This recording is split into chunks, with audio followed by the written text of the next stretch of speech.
You're totally right. Totally right. You know, when we're young, we sort of have a sense of this, you know, and I saw that. I grew up in the 60s. I'm a product of the 60s. I remember the feelings when I was a young teenager sitting outside looking at the stars and thinking, oh, there's got to be something more to life than just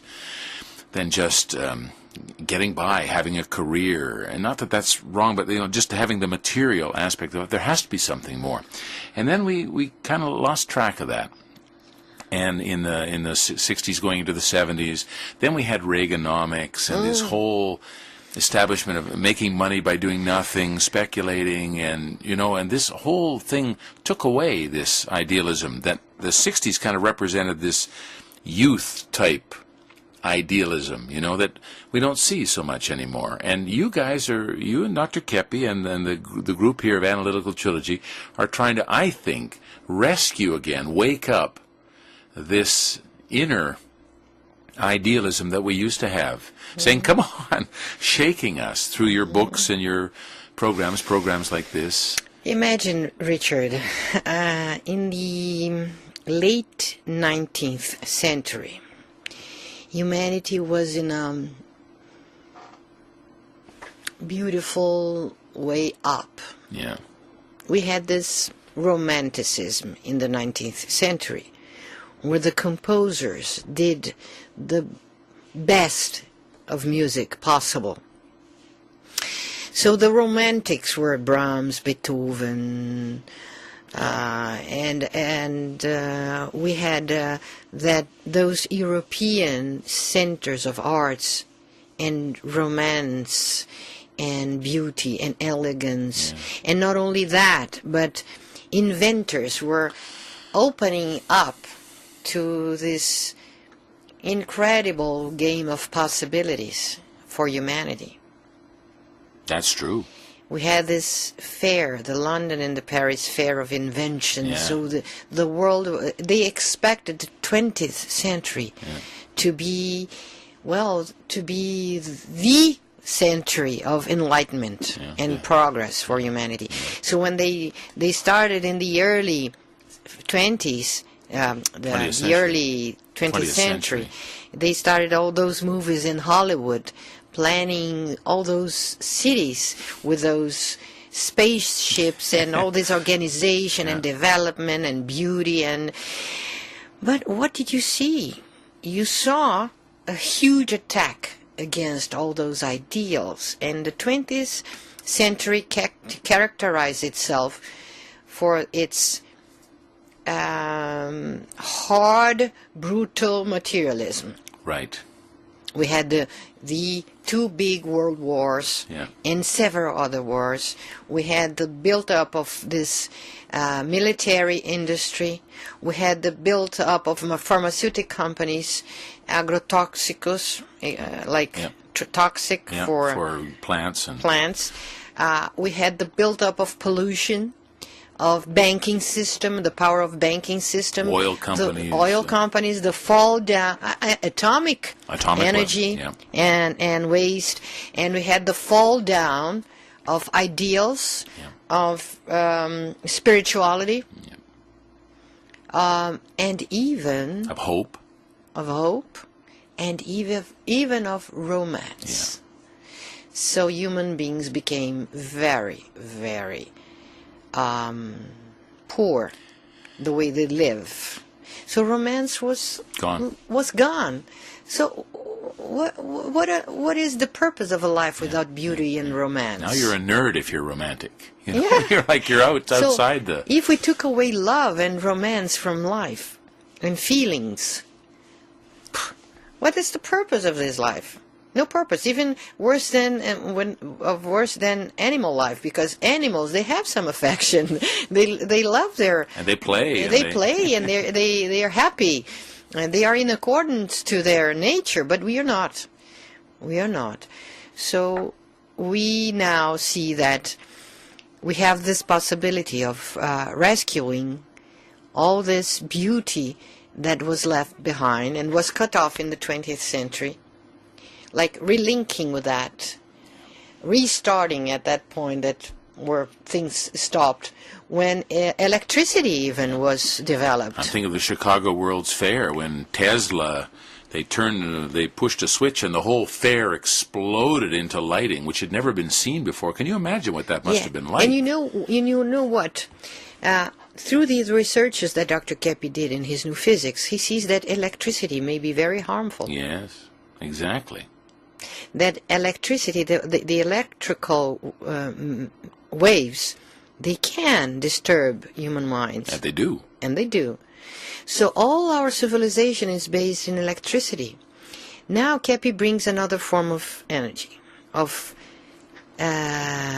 like grasping and taking advantage from a pure, free, green, natural, harmonizing energy from the space. And we have to come back now to your discussion about the brain. This is the two-part energy that he's captured. Yes. Not the one-part energy of electricity, but this second complementary component. So this is a big hope, Richard. Finally we're having hope again. Yeah, and those machines, those motors that work with this energy, they don't work with electricity. They work with this energy from the space. And they tend to balance brains, the wave of brains. And they tend to energize water, nature, everything.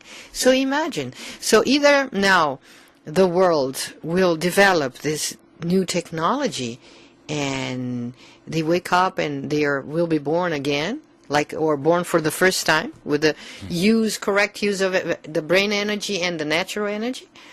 Or, I don't know. Yeah. I hope, I prefer not to think about this other possibility. It's better to think about the possibilities. This is the spirit we want to bring here today. But, I'm thinking as you're speaking that you've explained, I think, why psychologically there was this whole period in the 80s, 90s of cynicism, irony.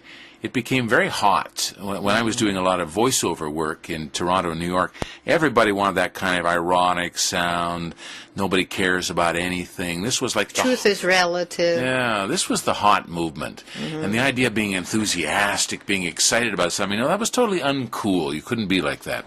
So we see the young people in our classes today, and I'll say to them, hey, did you see the such and such movie? And they go, yeah. What did you think about it? No vibration. It was okay. No vibration. Nothing happening, Claudia. Yeah. No vibration. You know that? People that do this, they don't vibrate innerly. They don't have inner vibration. What characterizes the being is the vibration, the kind of vibration we have.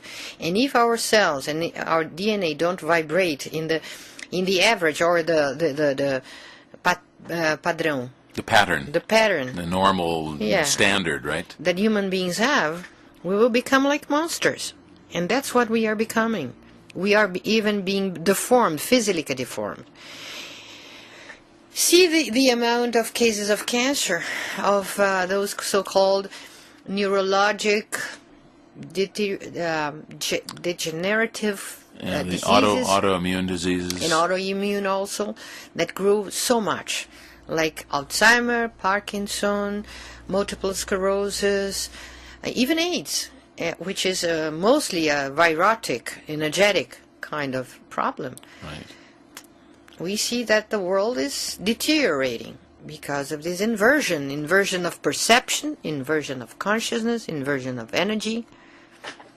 And the Keppe Motor is just one approach, one path that's being followed through the work of Dr. Keppe. One way of rescuing, but there are many. There are programs in arts, programs in education. There are new approaches in economics, in how to structure businesses, how to structure residences.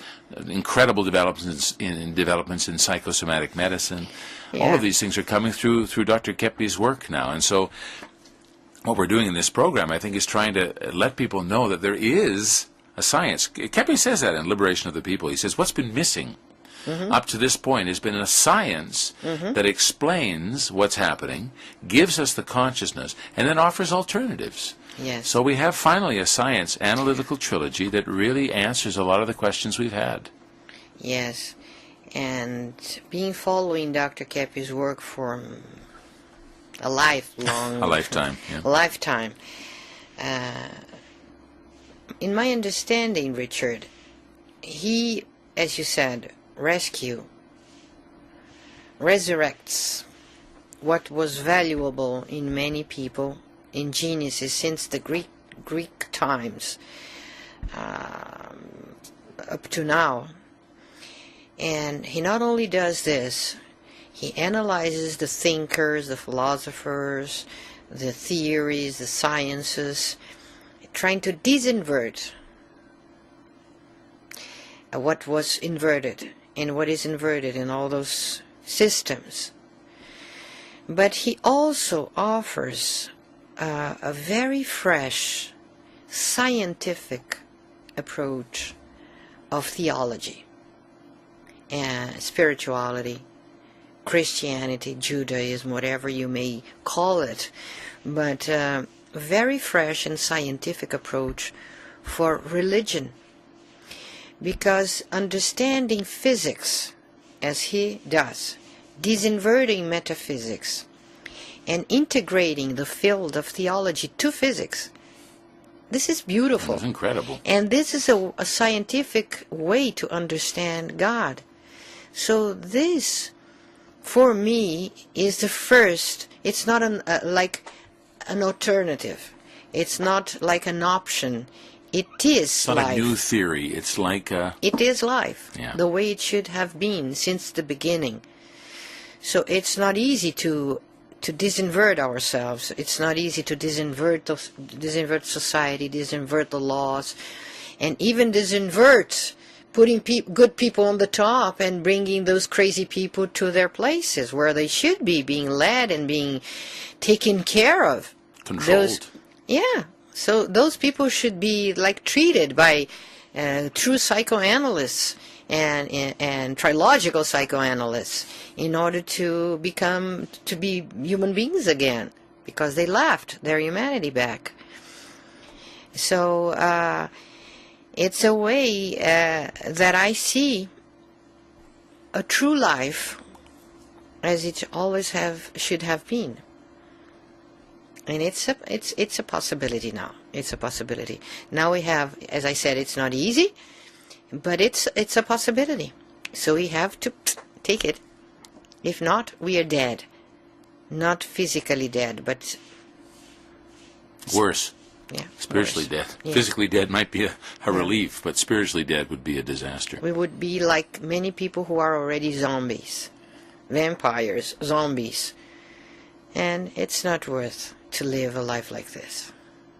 Yeah, that's a beautiful vision, Claudia, and I think Analytical Trilogy really does hold that promise for us. So we'll be back next time with another chapter in our Trilogy Channel broadcast. Thanks very much for watching.